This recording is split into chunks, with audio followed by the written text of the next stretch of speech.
తెలంగాణలో పెట్రోల్ బంకుల దగ్గర రద్దీ తగ్గిందని civil supply commissioner Stephen Ravindra అన్నారు. 2123 ట్యాంకర్స్ నిన్న పెట్రోల్ సరఫరా చేశాయన్నారు.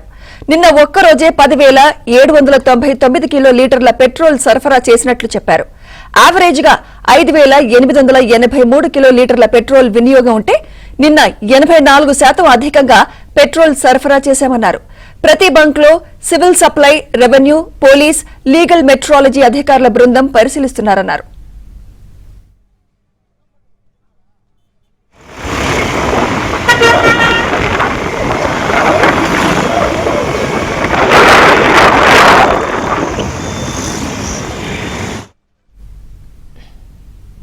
నిన్న 2,19,980 సిలిండర్లు సరఫరా చేసినట్లు స్టీఫెన్ రవీంద్ర తెలిపారు.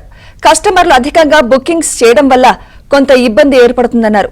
ఆందోళన అవసరం లేదని, నిల్వలు చాలా ఉన్నాయంటున్న స్టీఫెన్ రవీంద్రతో మా ప్రతినిధి Rajesh face to face.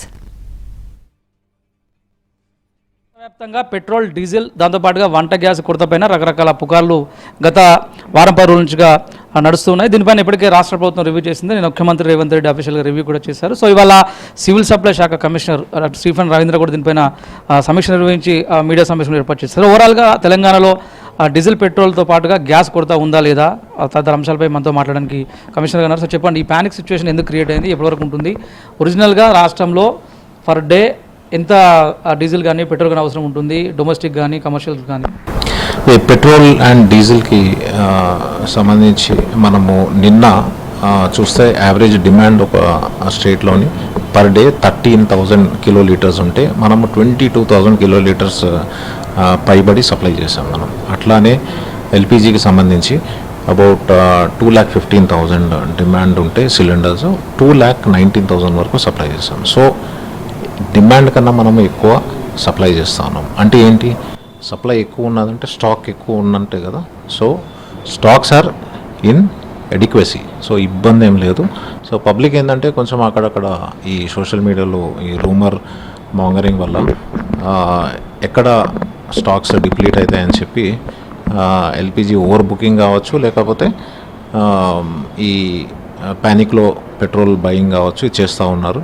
So దానివల్ల మనకి ఇబ్బంది కలిగింది. కానీ ఈ సప్లై అన్నది, స్టాక్స్ అన్నది ఎట్లాంటి కొరత లేదు.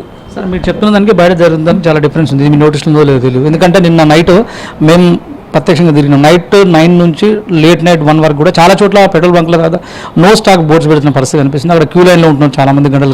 ఎందుకు రీజన్ ఏంటి? చాలా పెట్రోల్ బంక్ల వద్ద నో స్టాక్ బోర్డు పెట్టడానికి రీజన్ ఏంటి? నో స్టాక్ అంటే మీ అందరికీ తెలుసు, మనకి ఏది పెట్రోల్ అయితే, డీజిల్ అయితే వస్తుందో, ఆర్ ఎల్పిజి అయితే వస్తుందో, అది మనకి ఫస్ట్ ఒక రిఫైనరీ నుంచి వస్తుంది. రిఫైనరీ నుంచి టర్మినల్కి వస్తుంది. టర్మినల్ నుంచి ఇక్కడ డిస్ట్రిబ్యూటర్స్ ఆర్ రిటైలర్స్కి సప్లై చేస్తారు అది. సో ఇదేంటంటే మనకి టర్మినల్స్ ఏవైతే ఉన్నాయో, చెర్లపల్లి కావచ్చు, మనకి వరంగల్, ఇట్లా రామగుండం, ఇట్లాగా గట్కేసర్లో ఉన్నాయి. సో అక్కడ నుంచి ఇక్కడికి రావడానికి కొంచెం టైం పడుతుంది.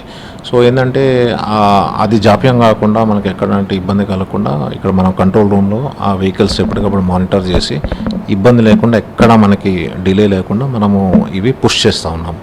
అట్ ద సేమ్ టైం ఏంటంటే మనకి పెట్రోల్ బంక్స్ దగ్గర ఒకసారి ఈ ట్యాంకర్స్ వచ్చిన తర్వాత అది ఇమీడియట్గా దాన్ని అన్లోడ్ చేయలేరు. ఎందుకంటే ఒక 45 minutes 1 hour పడుతుంది. ఎందుకంటే అది కానీ ఇమీడియట్గా ఆ సంప్ కానీ ఓపెన్ చేస్తే అది కొంచెం ఎక్స్ప్లోజన్ అయ్యి కొంచెం ఇష్యూస్ వచ్చే ఛాన్స్ ఉంటుంది. సో అన్ని సేఫ్టీ ప్రికాషన్స్ పాటిస్తూనే ఇది అన్లోడ్ చేయాల్సిన అవసరం ఉన్నది. సో దానికి ఏంటంటే ఆ టెంపరీ టైంలోని నో స్టాక్స్ అని పెడతా ఉన్నారు. కానీ సప్లై వరకు ఎట్లాంటి ఇబ్బంది లేదు. నేను సీఎం గారు దీనిపై రివ్యూ కూడా పెట్టారు కదా, సీఎం నుంచి మీకు వచ్చిన ఇన్స్ట్రక్షన్స్ ఏంది, ఏ విధంగా ఫీడ్బ్యాక్ మీరు సీఎం గారికి ఇచ్చారు? గవర్నమెంట్ ఆఫ్ తెలంగాణ అండి ఎప్పటికప్పుడు సూక్ష్మంగా గమనిస్తూ ఉన్నారు అండ్ మానిటర్ చేస్తూ ఉన్నారు. ఆ మినిస్టర్ గారు కావచ్చు, గౌరవ ముఖ్యమంత్రి గారు కావచ్చు, ఎప్పటికప్పుడు ఆదేశాలు మనకి ఇస్తూ గవర్నమెంట్ ఆఫ్ ఇండియా నుంచి కోఆర్డినేట్ చేస్తూ ఉన్నారు. చేసి సప్లైస్, స్టాక్స్ ఎట్లా ఉన్నాయని ఎప్పటికప్పుడు కనుక్కుంటూ ఉన్నారు. దీనికి సంబంధించి గవర్నమెంట్ నుంచి మనం ఒక state and district level committees కూడా ఫామ్ చేసాం. అవన్నీ యాక్టివేట్ చేసుకున్నాం. దానివల్ల కూడా మనకి ఒక ఇన్స్టిట్యూషనల్ మెకానిజంతో ఒక సిస్టమిక్గా మనము ఇష్యూని డీల్ చేస్తాం. సార్ ఈ డొమెస్టిక్ కూడా ప్రీవియస్లీ బుక్ చేస్తే తొందర వస్తున్న పరిస్థితి ఉంది. ఇప్పుడు వారం పది రోజులైనా కూడా రావట్లేదు అనేది ఒక చర్చ కూడా నడుస్తుంది. మోర్ ఎవర్ ఇది ఒక హైదరాబాద్లోనే ప్యానిక్ సిచ్యువేషన్ ఉందా, జిల్లాలో కూడా ఈ రకమైనటువంటి ప్యానిక్ ఉందా? మీరు ఇది బుకింగ్ అయితే మీకు తెలుసు, ఇది గవర్నమెంట్ ఆఫ్ ఇండియా ఇన్స్ట్రక్షన్స్ ప్రకారము ముందు ఏదైతే ఎల్పిజి ఉన్నదో అది 15 డేస్లో మీకు డెలివరీ అయ్యేది. కాకపోతే గవర్నమెంట్ ఆఫ్ ఇండియా ఇన్స్ట్రక్షన్స్ ఏంటంటే 15 డేస్ నుంచి 25 డేస్ వరకు పెంచడం జరిగింది. అది మనకే కాదు అన్ని రాష్ట్రాలకి వర్తిస్తుంది అది. సో అది 25 days with respect to Hyderabad cities. But జిల్లాల్లోనే అది కొంచెం 45 డేస్ వరకు ఉన్నది. That is directive and instructions of government of India and petroleum ministry of petroleum and natural gas. So దాన్ని బట్టి ఈ స్టాక్స్ అన్నీ కూడా ఎప్పటికప్పుడు చూసుకుని మనం సప్లై చేస్తాం. సివిల్గా ఫైనల్గా చెప్పండి, ఆల్ ఓవర్ డిస్ట్రిబ్యూటర్స్కి సివిల్ సప్లై నుంచి మీరు ఇచ్చినటువంటి ఇన్స్ట్రక్షన్స్ ఏంది, మోర్ ఓవర్ పబ్లిక్కి మీరు ఇచ్చేటువంటి సూచన? పబ్లిక్ నేను ఒకటే రిక్వెస్ట్ చేస్తాను, మనకి ఎడిక్వేట్ సప్లైస్ ఉన్నాయి.